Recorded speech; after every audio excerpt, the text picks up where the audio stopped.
BBA, BCA, BCom computer కోర్సులో 100% placement లభించే ఏకైక డిగ్రీ కాలేజ్ కూకట్పల్లిలోని I3 డిగ్రీ కాలేజ్ 8367215215. నమస్తే, నేను Keshav. Welcome to Suman TV. Andhra Pradesh ఉప ముఖ్యమంత్రి పవన్ కళ్యాణ్ యాత్రల జోరు పెంచుతున్నారు. ఒకవైపు అధికారిక కార్యకలాపాల్లో సమీక్షల్లో బిజీగా ఉన్నటువంటి పవన్ కళ్యాణ్ తన టూర్ షెడ్యూల్స్ కూడా అనౌన్స్ చేశారు. 29వ తేదీన తెలంగాణలో అడుగు పెట్టబోతున్నారు. అలానే సొంత నియోజకవర్గంలో 1వ తేదీన పర్యటనలకి ప్రణాళికలు సిద్ధం చేశారు. సో ఏ విధంగా ఉండబోతుంది పవన్ టూర్ షెడ్యూల్? వెంటనే ప్రజల్లోకి రావాలని నిర్ణయం తీసుకోవడం వెనక కారణాలు ఏంటి? ఈ అంశాలను విశ్లేషించేటువంటి ప్రయత్నం చేద్దాం. మనతో పాటు జనసేన పార్టీ అధికార ప్రతినిధి శివపార్వతి గారు ఉన్నారు. శివపార్వతి గారు, నమస్కారం. నమస్తే అండి కేశవ్ గారు. ముందుగా మీకు సుమన్ టీవీ వీక్షకులకి గుడ్ మార్నింగ్ అండి. ఇప్పుడు రాష్ట్రాలు వేరు, తెలంగాణ ఆంధ్ర అనేటువంటి లెక్కలు ఉన్నప్పుడు ఒక రాష్ట్రానికి ఉప ముఖ్యమంత్రి అయిన తర్వాత సడన్గా తెలంగాణలో టూర్ ఏంటి? కొద్దిగా సర్ప్రైజింగ్గా అనిపిస్తుంది. ఎందుకు ఈ అడుగు ఎందుకు వేస్తున్నారు పవన్ కళ్యాణ్? రీజన్స్ ఏమైనా ఉన్నాయా? తెలంగాణ ఆంధ్రప్రదేశ్ అని కాదు కానీ ఉమ్మడి ఆంధ్రప్రదేశ్ లో ఉన్నప్పుడు ప్రజారాజ్యం సమయంలో పవన్ కళ్యాణ్ గారికి కొండగట్టు ప్రాంతంలో ఒక ఇన్సిడెంట్ జరిగింది. చాలా సభల్లో కూడా సార్ చెప్పారు. అక్కడ కరెంటు వైరు తగిలి అప్పుడు చాలా ప్రాణాపాయ స్థితి తప్పింది. ఆ కొండగట్టు ఆంజనేయ స్వామి వల్లనే పునర్జన్మ వచ్చింది నాకు అని చెప్పి, అంటే నాకు పునర్జీవం మళ్ళీ పుట్టింది తెలంగాణ కాబట్టి పుట్టిన స్థలం తెలంగాణగానే భావిస్తారు. ఎందుకంటే అంత పెద్ద ఆపద తప్పింది కాబట్టి ఆ కొండగట్టు ఆంజనేయ స్వామి చాలా సెంటిమెంట్. సో ఆయన ప్రజలకు సేవ చేద్దామని బాధ్యతలు తీసుకున్న తర్వాత, అంటే ఎప్పుడైనా అంతకు ముందు కూడా 2019 ఎలక్షన్ ప్రచారానికి వెళ్లే ముందు కూడా కొండగట్టు వెళ్లి ఆంజనేయ స్వామికి పూజ చేసుకున్న తర్వాతే మొదలు పెట్టారు. 2024 ఎన్నికల ప్రచారం, వారాహి ప్రచారం కూడా వారాహి యాత్ర ప్రారంభానికి ముందు వారాహి వెహికల్కి కొండగట్టు ఆంజనేయ స్వామి దగ్గర తీసుకొని వెళ్లి పూజ చేసుకొని ఆ తర్వాత ఆంధ్రాలో ప్రచారం మొదలు పెట్టారు. సో ఇక్కడ తెలంగాణలో ఆంధ్రప్రదేశ్ లో 2 చోట్ల జనసేన ఉంది కాబట్టి పార్టీ అనేది 2 రాష్ట్రాల్లో మాకు ఒకటే. సో ఇంక ఎక్కువ కొంచెం తెలంగాణ కొండగట్టు ఆంజనేయ స్వామి సెంటిమెంట్ ఉండడం వల్ల ఆయన దగ్గరికి ప్రతిదీ వెళ్ళడం ఆయనకి ఆనవాయితీగా ఉంది. ఇంకో డౌట్ అంటే లాస్ట్ ఎలక్షన్స్ లో మీ కూటమిలో కూడా తెలుగుదేశం పార్టీ చేయని సాహసం తెలంగాణ ఎలక్షన్స్ లో జనసేన మాత్రమే పోటీ చేసింది. సో అక్కడ కూటమి ప్రభుత్వం ఏర్పడడం, ఇక్కడ బీజేపీ బలపడడం, ఈ రెండింటి నేపథ్యంలో ఒక సయోధ్య నడుస్తుంది పార్టీల మధ్య అనేటువంటి చర్చ కూడా ఉంది. అంటే ఇప్పుడు వేసేటువంటిది కేవలం భక్తి తత్వంతో వేస్తున్నటువంటి అడుగులు అనుకోవాలా? రాజకీయ వ్యూహం కూడా ఇందులో ఉందా? రాజకీయ వ్యూహం అన్ని ప్రత్యేకంగా ఏమి ఉండదండి. పని చేసుకుంటూ వెళ్ళిపోతున్నారు పవన్ కళ్యాణ్ గారు. 2 రాష్ట్రాల్లో అక్కడ తెలంగాణలో కూడా క్యాడర్ ఉంది. ప్రతి గ్రామానికి కమిటీలు ఉన్నాయి. కొన్ని ఏరియాస్ కి చాలా పగడ్బందీగా గ్రౌండ్ లెవెల్లో కమిటీలు వేసుకున్నాం కాబట్టి 8 నియోజకవర్గాల్లో పోటీ చేయడం జరిగింది. అంటే ఆ మొదటి పోటీ అనేది గట్టి పోటీ లేకపోయినప్పటికీ కొంచెం ఎన్నికల విధి విధానాల మీద అవగాహన కలిగేలాగా అభ్యర్థులకు ఒక అభ్యాసం లాగా దాన్ని భావించారు, కానీ గట్టిగా ప్రయత్నం అయితే చేయలేదు. ఈసారి ఎన్నికల్లో మాత్రం తెలంగాణలో కూడా పార్టీని చాలా బలోపేతం చేసి గట్టి పోటీ ఇవ్వడానికి సిద్ధంగా ఉన్నారు. ఎందుకు? బీజేపీతో పొత్తులో ఉన్నాం, కూటమిలో భాగంగా బీజేపీ ఉంది. అలాగే ఇక్కడ తెలుగుదేశం, బీజేపీ, జనసేన 3 ఉన్నాయి కాబట్టి ఇదే కూటమి తెలంగాణలో కూడా రిపీట్ అవ్వచ్చు అనే ఆశావాహం అయితే మేము కార్యకర్తలుగా మాకు అనిపిస్తుంది. ఎందుకంటే అక్కడ కూడా ఓట్ బ్యాంక్ చాలా సాలిడ్ గా ఉంది కాబట్టి వేస్ట్ చేసే ఉద్దేశం ఉండదు బీజేపీ అధిష్టానానికి అని మేము భావిస్తున్నాం. పోయినసారి బీజేపీతో కలిపి ఎన్నికల్లో పొత్తుకెళ్ళాం కాబట్టి ఈసారి కూడా అలాగే పొత్తులో వెళ్ళినా కూడా గట్టి పోటీ ఇచ్చి అభ్యర్థులు గెలిపే ధ్యేయంగా పనిచేసే అవకాశం తెలంగాణలో కూడా పార్టీ బలోపేతం మీద సంపూర్ణ దృష్టి ఉంది కాబట్టి సో ఆంధ్రప్రదేశ్ లో ఎంత బలంగా పార్టీని తీసుకెళ్తున్నారో తెలంగాణలో కూడా మొదటి అడుగు వేయకపోతున్నామని మేము నమ్ముతున్నాం. రాబోయే రోజుల్లో తెలంగాణలో స్థానిక సంస్థల ఎన్నికలకు రెడీ అయ్యేటువంటి పరిస్థితి ఉంది. ఈ లోపు జనసేన పార్టీ ఒక గ్రౌండ్ ప్రిపేర్ చేస్తుందని అనుకోవచ్చా? డెఫినెట్ గా గ్రౌండ్ ప్రిపేర్ చేస్తుంది. ఇక్కడ ఎట్లా అయితే 100% స్ట్రైక్ రేట్ తోటి దూసుకెళ్ళాము ఆంధ్రప్రదేశ్ లో, రేపు జిహెచ్ఎంసీ ఎలక్షన్ లో తెలంగాణలో కూడా అదే స్థాయిలో అలాంటి బలమైన పోరాటమే చేయడం, అలాంటి బలమైన గెలుపు దిశగానే అడుగులు వేయడం జరుగుతుంది. అంటే ఒక ప్లాన్ ఉంది ఆల్రెడీ, స్థానిక ఎన్నికలకి రెడీ అవుతున్నట్టుగానే దీన్ని ఈ టూర్ తర్వాత నుంచి డిసైడ్ అవ్వచ్చా? ఉప ముఖ్యమంత్రి హోదాలో పవన్ కళ్యాణ్ మొదటిసారి తెలంగాణలో అడుగు పెడుతున్నారు కాబట్టి ఇక్కడ కేడర్లో కూడా ఉత్సాహం, ఉత్తేజం వస్తుంది అనుకోవచ్చా? ఖచ్చితంగా వస్తుందండి. బట్ ఇప్పటికైతే వ్యూహాలు అవన్నీ రాజకీయ వ్యూహాలు కాకపోవచ్చు. ఎందుకంటే ఇది పవన్ కళ్యాణ్ గారు భక్తితోటి కంప్లీట్ గా ఆయనకి ఒక నివేదన లాగా నేను ప్రజలకు సేవ చేయబోతున్నాను, మీ ఆశీర్వచనం కావాలని చెప్పి ఆంజనేయ స్వామిని ప్రార్థించడానికి వెళ్తున్నారు. దీనిలో రాజకీయ వ్యూహం, రాజకీయ కోణం పొలవద్దు. ఎందుకంటే ఇది భక్తి కోణంగానే చూడండి.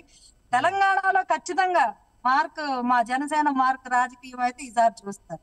రైట్. ఇంకొకటి, పిఠాపురం పర్యటన కూడా ప్లాన్ చేశారు 1వ తారీఖున. నియోజకవర్గ ప్రజలకి వారాహి సభ నిర్వహించి ధన్యవాదాలు చెప్పాలి. అలానే గోదావరి, ఉమ్మడి గోదావరి జిల్లాల్లో కూడా పర్యటనలు చేయబోతున్నారు ఒక 3 రోజుల పాటు అంటున్నారు. ఏంటి జనసేనని అంటే అంతకు ముందర విన్న మాటలు ఏంటంటే గెలిచినా కానీ యాక్షన్ అనగానే యాక్షన్, తర్వాత ప్యాకప్ అనగానే వెళ్ళిపోతారన్నారు. ఈయన ఈ 10 రోజుల నుంచి కూడా ప్రజల మధ్య ఉన్నారు, అధికారుల మీటింగ్లు, అలానే ఇప్పుడు ఎలక్ట్ అయినటువంటి ఎమ్మెల్యేలకి శిక్షణ కార్యక్రమాలు, ప్రజలతో జనవాణి లాంటి కార్యక్రమాలు, ఇంత బిజీగా గడుపుతున్నారు. ఏంటి పవన్ కళ్యాణ్ గారి స్ట్రాటజీ? పూర్తి స్థాయిలో రాజకీయ నాయకుడిగా, పూర్తి స్థాయిలో ప్రజలకు అందుబాటులో ఉండేటువంటి నేతగా మారిపోయారా? ఆయన ఎప్పుడు పూర్తి స్థాయి నాయకుడేనండి. అది అర్థం కాని వాళ్ళు కొంతమంది, వాళ్ళకి ఏమవుతుందంటే ఆయన ఇప్పుడు చూసి దిమ్మ తిరిగి మైండ్ బ్లాక్ అవుతుంది. ఎందుకంటే ఆయన విధి విధానం అదే ఫస్ట్ నుంచి.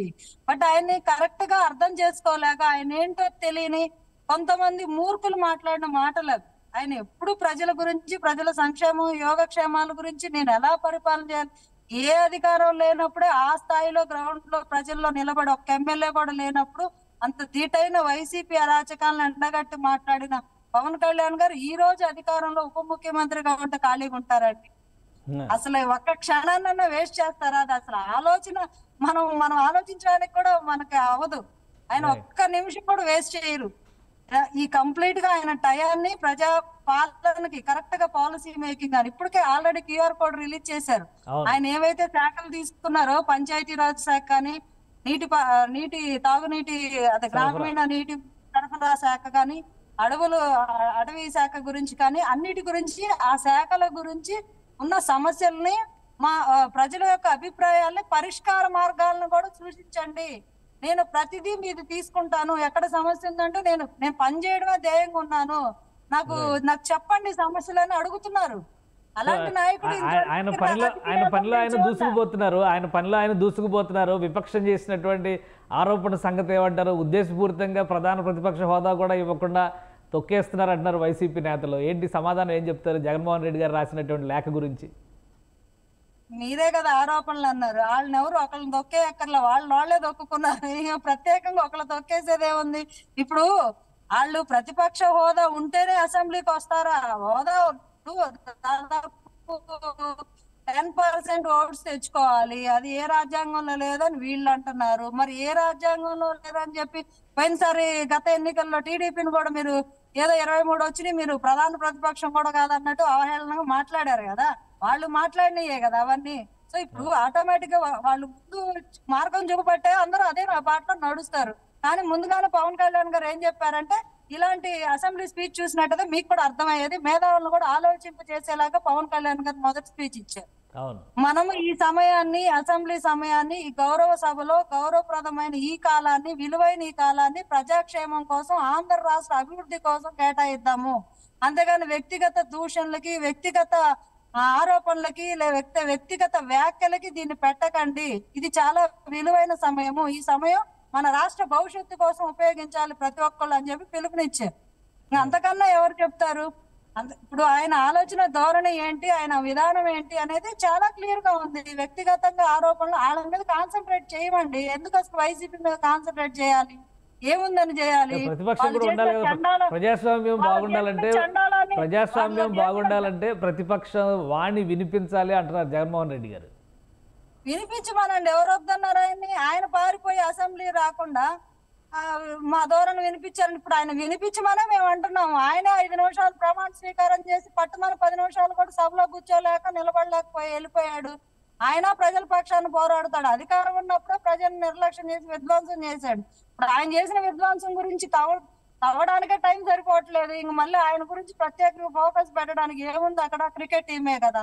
ఆ క్రికెట్ టీం నేను తీసుకొని వచ్చానా ఏదో మాట్లాడాలి కదా. అబ్బాదబ్బా జబ్బా అని వాళ్ళు కూడా ఏం లేదు, 3 అటెండ్ అయ్యారు. అది కూడా ప్రమాణ స్వీకారానికి కూడా. ఇలాంటి వ్యక్తుల గురించి అంత ఫోకస్ చేసే అవసరం ఏముంది? YSRCP party completely closed. ఇంకా దాని గురించి ఆలోచన చేయడం అనేది అనవసరం. రైట్. ఇంకోటి కొండగట్టు యాత్ర తర్వాత పిఠాపురం యాత్ర అన్నారు. పవన్ కళ్యాణ్ గారి ఎలక్షన్స్ అయిన తర్వాత అంటే రిజల్ట్స్ వచ్చిన తర్వాత ఒక స్టేట్మెంట్ ఇచ్చారు, ప్రతి ఒక్కరిని కలుస్తాను, ప్రతి నియోజకవర్గం వస్తానని చెప్పారు. ఇక రాష్ట్ర వ్యాప్త పర్యటనలు మొదలైనట్టేనా? పిఠాపురం యాత్ర తర్వాత ఉమ్మడి గోదావరి జిల్లాలో 3 రోజులు బస అంటున్నారు. మొత్తంగా రాష్ట్ర వ్యాప్తంగా పవన్ కళ్యాణ్ పర్యటనలు మొదలవుతున్నట్టేనా? అవుతున్నట్టేనండి. ఎందుకంటే ఇంటర్నల్ గా మేము కలిసినప్పుడు కూడా జిల్లాల వారి సమీక్షలు ఉంటాయి అని చెప్పారు. జిల్లాల వారి సమీక్షలు, నియోజకవర్గ వారి సమీక్షలు, అలాగే ధన్యవాదాలు ప్రజలకి చెప్పేది, థ్యాంక్స్ గివింగ్ సభలు ఉంటాయి, చాలా ఉంటాయండి. ఇప్పుడు ఇంకా స్పీడప్ చేస్తారు. సో ఫుల్ ఫ్లెడ్జ్డ్ యాక్టివిటీ ఉంటుంది. జనసేన పార్టీ నుంచి ప్రతి నియోజకవర్గంలో పర్యటనలు ఉండే అవకాశం ఉంది పవన్ కళ్యాణ్ గారిది. పవన్ కళ్యాణ్ గారు కాకపోయినా గెలిచిన ఎమ్మెల్యేలైనా నియోజకవర్గ సమస్యల గురించి అప్డేటెడ్ గా పార్టీకి అందజేయాల్సిన నివేదిక అందజేయాల్సిన అవసరం ఉంది. అలాగే సమీక్షలు ఉంటాయి, జిల్లాల వారి సమీక్షలు ఉంటాయి.